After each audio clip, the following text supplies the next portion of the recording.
Chicken noodle code.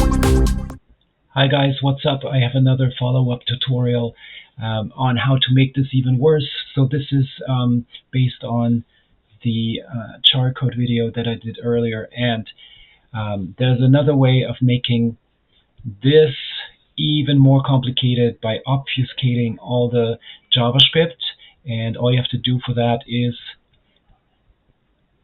select your JavaScript. That's now the CharCode function that we have here. That kind of translates everything back to HTML, but I'll say Control-C, that's copying the code. Now I'm going to go to a website, Obfuscator.io. So this is a pretty reliable tool. Copy my code in here, which you can see now is this crazy string of characters, numbers, and I hit the Obfuscate button. Now look at that. Whoa. And you can even evaluate the code if it's still working. Check it out. And what do we have here?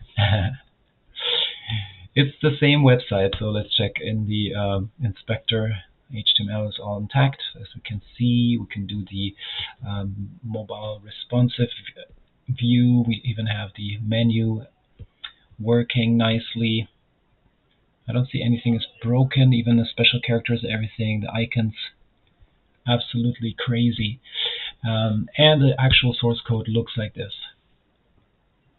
It kind of reminds me a little bit of the Facebook source code. Facebook.com, all right. Even though, oops, right click, view page source. See what I mean?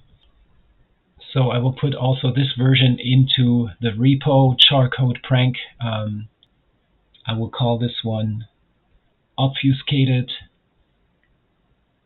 index-obfuscated. All right, see you in the next one. Thanks for watching.